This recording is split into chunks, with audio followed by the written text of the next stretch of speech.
ऐकलत का? काल होता संडे. सो आम्ही छान छान आवरून असं निघालो होतो खडकवासला.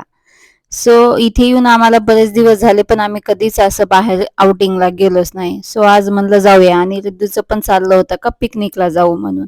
चला म्हणलं थोडंसं चेंज म्हणून मग जाऊया. पाऊस आणि मग जाता पडतोय जाता पाऊस आणि आला आता म्हणून आम्ही इथे थोडंसं आम्ही थांबलेलो तिथे आहोत चहा चहाचा ब्रेक घेण्यासाठी. घेतला. आणि तिथे चहा घेत असताना एक क्यूटसा असा डॉगी होता. रिद्धूला तसे ते डॉगी बसा खूप तिथे आवडतात, पण ती हात लावायला घाबरते.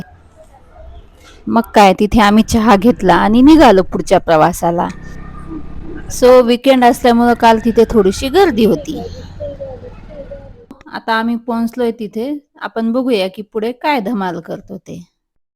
आणि रिद्धूचं चाललं होतं का मम्मा मी बॅग घेते वगैरे म्हणून. चालता येत नव्हतं तिला, पण तिने बॅग अडकवली. हा बघा किती छान डॅम आहे हा, मस्त. मग काय, तिथे आम्ही छान फोटो वगैरे क्लिक केले आणि गरम गरम अशी भजी पण घेतली. भज्याचाही आस्वाद घेतला आणि स्वीट कॉर्न पण घेतलं. पण ते टुरिझम प्लेस असल्यामुळे तिथे महाग आहेत. 60 रुपये प्लेट भजे होते, बापरे.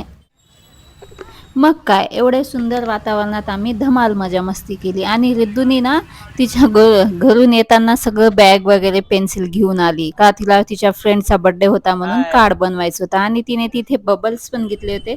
लहान मुलांची एक्साइटमेंट बघा, हवेच्या दिशेने तो पंखा फिरत होता म्हणून तिने त्याची पण मजा घेतली. मम्मा शूटिंग कर म्हणे. मग काय, ती पण एन्जॉय केली, आम्ही पण एन्जॉय केलो. सो तुम्हाला इथे येऊन एन्जॉय करायचं असेल तर वीकेंडला न येता वीकडेज मध्ये या. म्हणजे तुम्ही निवांत तुम्हाला हवे तसे फोटो, व्हिडिओज काढू शकता. सो असा होता आजचा आमचा दिवस. बाय.